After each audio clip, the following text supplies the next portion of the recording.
After over 1,000 workouts and staying consistent for years, these are the 11 fitness lessons I wish I knew from day one. Number 1, you should decide if you are coming to the gym just to move and unwind or to actually reach some goal. Some skill building requires intentional training.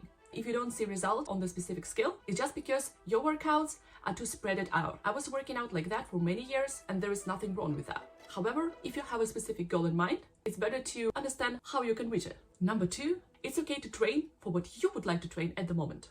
There used to be a lot of content online saying that, oh, working out for aesthetics, you're not really building strength. Like, it's totally okay to work out to just feel good or to just get stronger. But if you're coming to the gym, spending your precious time there and would actually like to see results in the way how you look, there is nothing wrong with that. It's a completely valid goal. You are spending your time at the gym. So it's only up to you to decide what your goal should be, as long as it's healthy for you.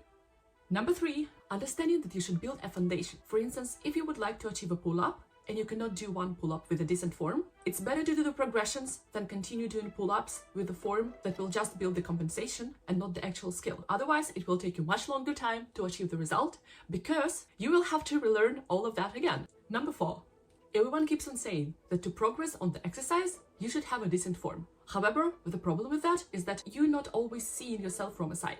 And not all the gyms are equipped with the mirrors all over. In order to solve this problem, it's really helpful to record yourself from time to time. When I started doing this, I started seeing form mistakes that I would otherwise never see. It's very helpful to come to the gym in unconventional times, like very early morning or late evening, once in a while, so that you don't record a lot of people on the background. And also, you don't even need to bring a tripod. You can just lean your phone on the water bottle and put it on the bench. There is a solution for everything. Number 5, you should stay critical to form tips you see online.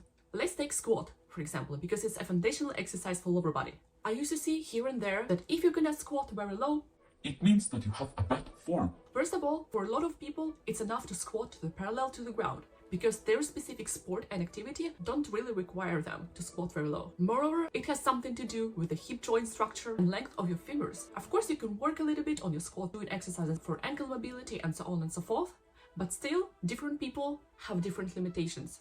Number 6, understanding the difference between compound exercises and isolation exercises. The compound exercises, for example, squat, deadlift, bench press, pull-up, are more functional and target multiple muscle groups at the same time. The compound exercises are the base and they also tremendously save you time at the gym. Especially when you're starting out, your goal should be basic compound exercises, while isolation exercises just target one specific muscle group. The purpose of those exercises is aesthetic reasons to increase size of the specific muscle, and they are also excellent to correct muscular imbalances and improve muscle-mind connection. Number 7, maybe you need more rest days than you think. When I have started working out, I was so enthusiastic about that. Oh my goodness, that I was working out 6-7 days a week. However, it's beneficial for each muscle group to get at least 48 hours of rest. So when I started being more smart about my workouts, I saw results much quicker.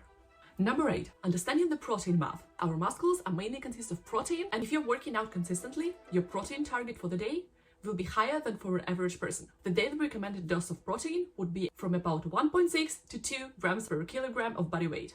Number 9, understanding clean eating and not just obsessed with the diets. Unless you're supposed to follow a specific diet for medical reasons, the best strategy would be to just limit processed foods and not the specific nutrients. For example, a lot of us obsess with the protein goal. You should be consuming enough protein. You should be consuming enough protein. But if you're getting your protein from protein drinks in the supermarket, just check the ingredient list. And I'm not saying that you should not be consuming them at all. However, just because there is 25 grams of protein in this drink, it doesn't make it the healthiest alternative ever. Probably you should not be getting all of your protein for the day from the protein drinks and protein bars. Number 10, you don't necessarily need a fancy exercise routine.